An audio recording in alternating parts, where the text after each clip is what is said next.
அருளே உருவான அன்னை விஷ்ணு துர்க்கை திருக்கருணையாலே இன்றைக்கி நம்ம பழமொழினா என்ன, அந்த பழமொழியோடைய அர்த்தம் என்ன அப்படின்னு பார்க்க போகிறோம்.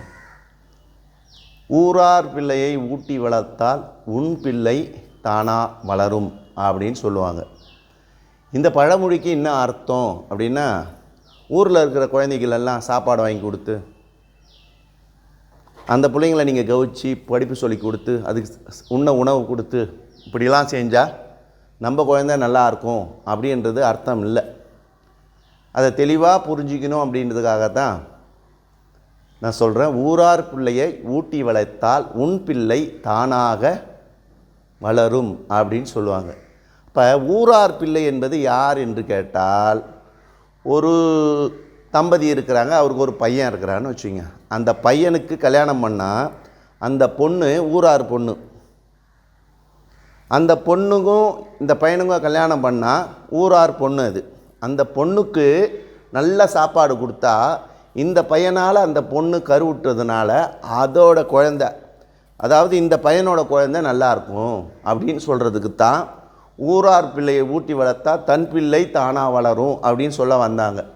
ஆனால் நம்ம என்ன நினச்சிக்கிறோம், மற்றவங்களாம் என்ன நினச்சிக்கிறாங்க, ஊரில் இருக்கிற குழந்தைகளுக்கெல்லாம் சாப்பாடு போட்டால் என் பிள்ளை நல்லாயிருக்கும் அப்படின்னு சில தவறான இந்த முன்னோட்டத்தில் இது பரவின்னு இருக்குது.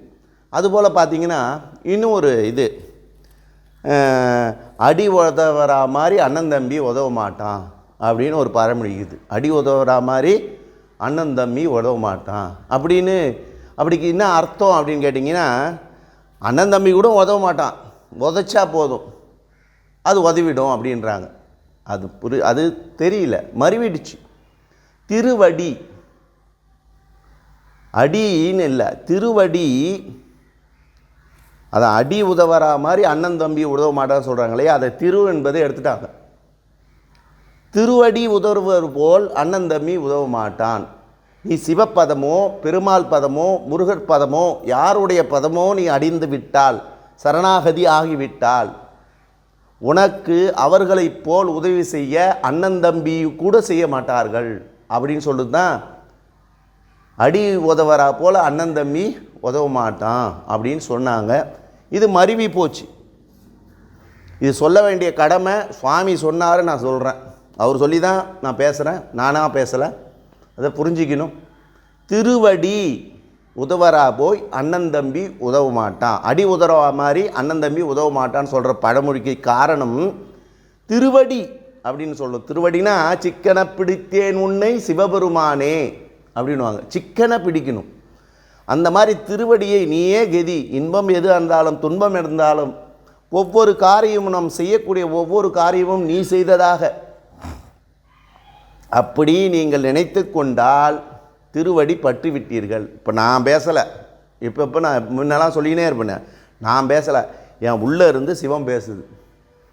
நான் என்ற அகங்காரம் வந்து விட்டால் திருவடியை அடைய முடியாது. அந்த பழமொழினா அடி உதவரா மாதிரி அண்ணன் தம்பி உதவ மாட்டான் அப்படின்னு சொன்னாங்க இல்லையா, அது திருவடி. சிவபெருமானுடைய திருவடியை நீங்கள் அடைந்து விட்டால் உங்கள் அண்ணன் தம்பியும் உதவுவதோட அதிகமாக பெருமான் உதவுவார் என்பதுக்கான ஒரு நடைமுறை பேச்சு வழக்கம்தான் அடி உதவரா மாதிரி அண்ணன் தம்பி உதவ மாட்டான். அதனால தான் எம்பெருமான் திருவடியை தேடி கண்டு கொண்டேன் திருமாலோடு நான்முகனும் தேடி தேடோன தேவனை என்னுள்ளே தேடி கண்டு கொண்டேன். இப்போ சிவபெருமானின் கொஞ்சம் திருவடிகள், நடராஜ பெருமான் குஞ்சித பாதம்னுவாங்க, அதுதான் திருவடி. அதை போய் அடின்னு ஆயிட்டாங்க, திருவை எடுத்துட்டாங்க. திருவை எடுத்துட்டு அடி உதவுறா மாதிரி அண்ணன் தம்பி உதவ மாட்டான்னு சொல்கிறாங்க. அடி இன்னும் சொல்லக்கூடாது, திருவடி உதவுற போல அண்ணன் தம்பி உதவ மாட்டான் என்பது தான் பழமொழி. இதை நீங்கள் புரிஞ்சுக்கினீங்கன்னா ஒரு பழமொழியும் பார்த்தீங்கன்னா இன்னொரு பழமொழி பாருங்கள். இப்போ நிறைய ட்ரெண்டில் போதாதான். ஏன்னா சிவன் சொத்து கொலநாசம், சிவன் சொத்து கொலநாசம். இது யாரோ ஒருத்தர் கேட்டாங்க, சுவாமி நீங்கள் எல்லாம் சொல்கிறீங்க, நீங்கள் சொல்கிறீங்களே சாமி, இதுக்கு என்ன விளக்கம் சொல்லுங்கள் சாமின்னு ஒரு இன்ஸ்பெக்டர் வந்து எனக்கு கேட்டார். நான் எங்கப்பா சொல்கிறேன், நான் ஒரு கருவி, என் உள்ளிருக்கும் இறைவன் தான் சொல்லுவார், நான் சொல்கிறதுக்கு ஒன்றும் லாய்க்கற்றவன், நான் என்ற எண்ணம் எனக்கு இருக்காது, சிவம் என்னிடத்தில் வந்து சொல்கிறாரு. அப்போ சிவன் சொத்து குலநாசம் அப்படின்னா என்ன அப்படின்னா, சிவன் சொத்து என்பது என்ன, குலம்னா என்ன, உன் குலம் வளர்வதற்கு, உன் குலம் தழை தோந்துவதற்கு எது காரணம் என்றால் ஆணோட விந்து. அந்த விந்து வீணாகினால், ஒரு ஆணோட விந்து வீணாகினால் அடுத்த ஜெனரேஷன் கிடையாது அப்படின்னு சொல்கிறதுக்குத்தான் சிவன் சொத்து குலநாசம் அப்படின்னு சொன்னாங்க. அதை நிறைய பேர் சிவன் கோயிலில் போனால் உக்காந்து ஏஞ்சி வந்துடணும், உக்காந்து பின்னால் தட்டிட்டு தான் வரணும் அப்படின்னு சொல்லுவாங்க. பெருமா கோயிலுக்கு போனால் உட்காந்துட்டு வரணும் அப்படின்னு சொல்லுவாங்க. அதனால் சிவன் சொத்து குலநாசம் அப்படின்னு சொல்கிறாங்க இல்லையா, அது கண்டிப்பாக கிடையாது. உன்னுடைய விந்தை நீ வீணாக்காமல் வேற ஒரு பெண்ணை திருமணம் செய்து கொண்டு உன் விந்தை அந்த பெண்ணில் செலுத்தினால் உன்னுடைய குலம் நாசமாகாது, குலம் விளங்கும் என்பதற்காக ஒரு செயல்தான், ஒரு குரல் தான், ஒரு செய்யுள் தான், ஒரு பழமொழி தான் இது. சிவன் சொத்து அல்ல. சிவன் சொத்து என்றால் இந்த உலகமே சிவன்து தான், இந்த உடம்பும் சிவன்து தான், நான் பேசுறது இந்த பேச்சும் சிவம் தான். சிவம் வேற உலகத்தை விட்டு எங்கே இருக்கிறார்? சிவம் நீக்கமர நிமிர்ந்திருக்கும், நீக்கமர நிறைந்திருப்பவர் சிவபெருமான். அவரோட சொத்து என்னன்னு இருக்கும்? இந்த பிளானட் எல்லாம் அவரது தான், இந்த வேர்ல்டே அவரது தான். அமெரிக்காவில் அந்த பெரிய ரோடு இருக்குது, அது ஃபுல்லாக அவரது தான். புரியுதா? அப்போ சிவன் சொத்து என்பது என்ன நல்லா புரிஞ்சுக்கணும். இது நிறைய பேருக்கு தெரியல. சிவனோட சொத்து என்பது இந்த உலகமே அண்ட சராசரமும் சிவனுடைய சொத்து தான். அப்போ நீ அதெல்லாம் எடுத்துட்டீன்னா உன் குல நாசம் ஆகிடும் அப்படின்னு அர்த்தமா?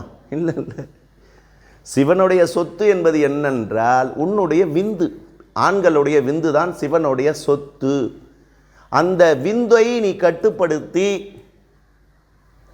வீணாக்கினாலோ, திருமணம் செய்யாமல் சன்னியாசியாக ஆனாலோ உன்னுடைய குலம் விளங்காது. நான் சொல்கிறது புரிஞ்சுக்கிறீங்களா?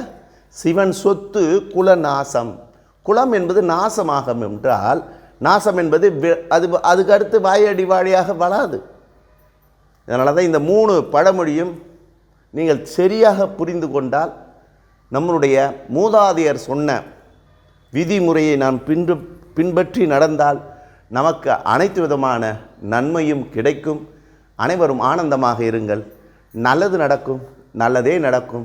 திருச்சிட்டம்பலம், தில்லையம்பலம், சிவசிதம்பரம், அருணாச்சலம்.